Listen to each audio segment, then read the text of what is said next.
वहां भीड़ में कुछ ऐसे लोग दिख रहे हैं। एक एक सज्जन है, अधेड़ उम्र के, 50-55 साल के होंगे, और वो एक रिपोर्टर वहां पहुंचा हुआ है, नेशनल दस्तक का एक जवान रिपोर्टर है, उस पर चढ़े जा रहे हैं, जय श्री राम बोलो, जय श्री राम बोलो, जय श्री राम बोलो। नरेंद्र मोदी की सरकार बनी है, राष्ट्रीय स्वयंसेवक संघ नरेंद्र मोदी के जरिए एक खास तरह का प्रोजेक्ट चला रहा है और उस प्रोजेक्ट में अल्पसंख्यक विरोध, अल्पसंख्यकों के खिलाफ घृणा फैलाना उस प्रोजेक्ट का प्रमुख हिस्सा है, लेकिन वो प्रोजेक्ट उससे कहीं ज्यादा आगे है। हाँ, भीड़ में कुछ। तो जैसे कि थंबनेल से आप सब जान चुके हैं, अभी हम देखेंगे अभय कुमार दुबे, जो कि एक बहुत ही पढ़े लिखे और एजुकेटेड वक्ता है, बुद्धिजीवी हैं हमारे इंडिया के। उनके ज़्यादातर जो भी वो बोलते हैं, अपने मुंह से जो भी निकालते हैं, बड़ा ही लॉजिकल पॉइंट्स होता है। और पॉलिटिकल जागरूकता में उनके जैसे वक्ता ने कुछ भी कहा है इंटरनेट में कहीं भी, मैं ढूंढ के लाता हूँ बीच बीच में आपके लिए, जिसमें इस शो का नाम है लर्न पॉलिटिक्स। तो आज हम देखते हैं learn politics with Abhay Kumar Dubey. और उन्होंने एक थ्योरी दिया है कि अभी की जो सत्ताधारी पार्टी है या जो सत्ताधारी लोग हैं, वो एक आज्ञा पालक समाज बनाने की कोशिश कर रहे हैं। ये अभय कुमार दुबे जी ने कहा है, आज्ञा पालक समाज। तो उनका क्या कहना है, आइए सुनते हैं और फिर इस बारे में बात करते हैं। आइए सुनते हैं। ऐसे लोग दिख रहे हैं। एक एक सज्जन है, अधेड़ उम्र के, 50-55 साल के होंगे, और वो एक रिपोर्टर वहां पहुंचा हुआ है, नेशनल दस्तक का एक जवान रिपोर्टर है, उस पर चढ़े जा रहे हैं, जय श्री राम बोलो, जय श्री राम बोलो, जय श्री राम बोलो। और इतना इतना गुस्सा उनके अंदर दिख रहा है, भरा हुआ है, इतना वो उन्मादित हैं, ऐसा लग रहा है कि ब्लड प्रेशर बढ़ रहा है उनका। ये जो लोगों के साथ हो रहा है, ये आम इंसान है। जब वो घर जाते होंगे अपने, उनके भी बच्चे बीवी होंगे, परिवार होगा, आस पड़ोस के लोग होंगे, ये इंसान को किस तरह की मशीन में बदला जा रहा है। और इसमें जो लोग बदल रहे हैं उनके बारे में तो अपूर्वानंद जी ने बताया कि वो नफरत का कारोबार बढ़ाते बढ़ाते ऐसी जगह पहुंचा चुके हैं समाज को। लेकिन इनसे मुकाबला करने जो लोग निकले थे, वो कैसे फेल हो गए, वो क्यों नाकाम हो गए, क्या वजह है कि हमारे इस समाज में इस तरह की बातों को स्वीकृति मिल गई है। देखिए, अपूर्वानंद जी ने जो कहा है उससे 100% सहमत होते हुए मैं अपनी बात कह रहा हूं। बिल्कुल मैं उनसे 100% से, उनका जो विश्लेषण है, जिस तरह से उन्होंने पूरी बात को रखा है कि क्या हो रहा है, मैं उनसे पूरी तरीके से सहमत हूं। इसमें मैं एक आयाम अपनी तरफ से और जोड़ रहा हूं, जो शायद आपने जो जिज्ञासा की है, उस जिज्ञासा का जवाब देने के नजदीक पहुंचेगा। किसी भी जिज्ञासा का 100% तो जवाब नहीं दिया जा सकता है, लेकिन फिर भी इस जिज्ञासा को संतुष्ट किया जा सकता है। मेरा कहना यह है कि जब से नरेंद्र मोदी की सरकार बनी है, राष्ट्रीय स्वयंसेवक संघ नरेंद्र मोदी के जरिए एक खास तरह का प्रोजेक्ट चला रहा है और उस प्रोजेक्ट में अल्पसंख्यक विरोध, अल्पसंख्यकों के खिलाफ घृणा फैलाना उस प्रोजेक्ट का प्रमुख हिस्सा है, लेकिन वो प्रोजेक्ट उससे कहीं ज्यादा आगे है और बड़ा प्रोजेक्ट है और कहीं ज्यादा खतरनाक प्रोजेक्ट है। मैं इस प्रोजेक्ट को कहता हूं, ये आज्ञा पालक समाज बनाने की परियोजना है।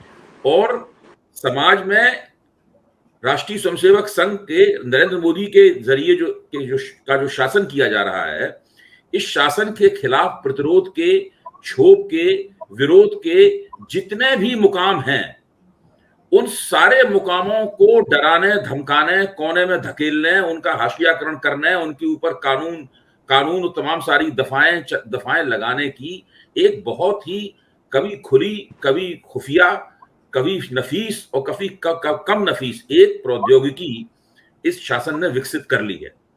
इसके अंदर अल्पसंख्यक भी हैं, जो एक बड़ा स्रोत है इन सब लोगों के विरोध का।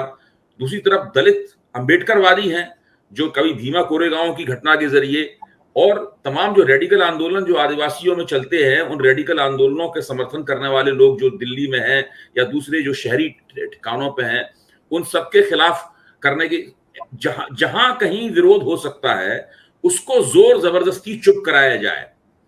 और जहां जोर जबरदस्ती की जरूरत नहीं है, वहां पर मीडिया की, प्रचार की और राष्ट्रवाद की दूसरी तमाम तकनीकों का सहारा लेकर उनके अंदर भी, उनको भी आज्ञा पालक समाज बनाने की तरफ लाया जाए।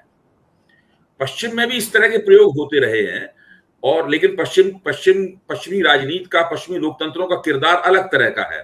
तो वहां इस तरह के प्रयोगों के बहुत ज्यादा अच्छे असर नहीं हुए।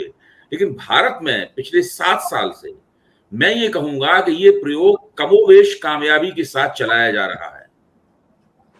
और ये जो पूरा इन्वेस्टमेंट है, यानी नरेंद्र मोदी के अंदर नरेंद्र मोदी की सब बातों से राष्ट्रीय संसद खुश नहीं होता है। जब गुजरात के मुख्यमंत्री थे, प्रधानमंत्री तक, ऐसी बात नहीं कि वो 100% नरेंद्र मोदी से खुश होता हो।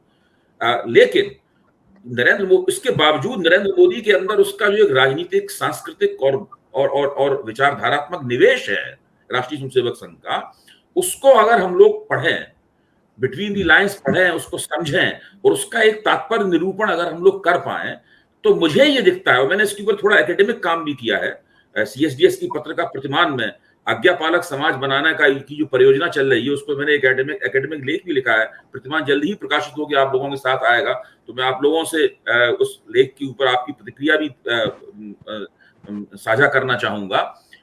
मेरा मानना है कि वो बिल्कुल इंदिरा गांधी ने इमरजेंसी लगाई थी। इंदिरा गांधी इमरजेंसी का केंद्रीय नारा क्या था? अनुशासन पर्व कहती थी उसको। इंदिरा गांधी अनुशासन पर्व कहती थी उसको। और हम सब लोग, मैं भी जेल में था, मेरी दाढ़ी मूछ भी नहीं निकली हुई थी उस वक्त। मैंने BA पार्ट 1 का इम्तिहान जेल में ही दिया था। मेरे पिताजी भी मेरे साथ मेरी बैरक में बंद थे। तो मैं कहना ये चाहता हूं कि सब नेताओं में ये छुपी हुई महत्वाकांक्षा होती है कि वो पूरे समाज को अपने पीछे कतारबद्ध खड़ा कर दें, पूरा समाज उनकी सीटी की आवाज पर दौड़ने लगे, सीटी की आवाज पर रुकने लगे। ये सब नेताओं में होती, इंदिरा गांधी में भी थी।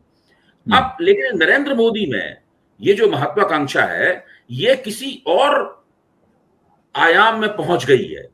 इंदिरा गांधी वगैरह वो सबके जो प्रयोग थे, इंदिरा गांधी ने खुद ही अपनी जिंदगी में उस प्रयोग को वापस ले लिया था, देश में चुनाव करा के इमरजेंसी हटाकर, और उसका उन्हें फल भी भुगतना पड़ा। इंदिरा गांधी को सजा भी मिली उन्हें, लेकिन नरेंद्र मोदी को लगता है कि उन्हें कोई सजा नहीं मिलेगी।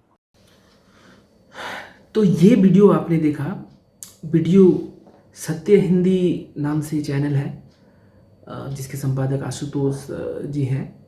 और देखिएगा, चैनल को सब्सक्राइब कीजिएगा, रेगुलर देखिएगा। इसमें बहुत ही ज्ञानवर्धक डिस्कशंस होते हैं। इसमें अशोक वानखेड़े जी, आलोक जी और ये हमारे अभय जी जैसे वक्ता आते हैं, बोलते हैं। और आपने देखा कि एक पालक समाज का एक रचना हो रहा है। जो इनके पॉइंट्स थे वो काफ़ी सोचने लायक पॉइंट्स हैं हमारे समाज में जो हो रहा है उसके बारे में। और आपकी क्या राय है? क्या आपने ये वीडियो पहले भी देखा था? और अगर इस तरह के वीडियोस मैं लाऊंगा आपके लिए, अभय कुमार दुबे जी का लाऊंगा, अशोक वानखेड़े जी का लाऊंगा। और बहुत बहुत धन्यवाद, सत्य हिंदी से मैंने ये लिया है। मैं उम्मीद करता हूँ वो भी चाहते हैं कि स्प्रेड हो उनका चैनल सब तरफ। और हम तो छोटे चैनल है, हमारे पास तो अभय कुमार दुबे जी जैसे महान वक्ता को लाने का मतलब हम जानते ही नहीं है कि हमारे पास भी वो आएंगे। छोटा चैनल है, तो मेरी कोशिश यही रहेगी कि मैं अपने दर्शकों को ऐसे ही अच्छे जो पॉइंट्स बड़े बड़े वक्ता अलग अलग जगह में बोलते हैं, कहीं से मुझे मिले तो मैं आप लोगों के साथ शेयर करता रहूँगा। चैनल को सब्सक्राइब कर लीजिएगा अगर इस तरह के वीडियोस देखना पसंद है तो। आज के लिए बस इतना ही, नमस्कार।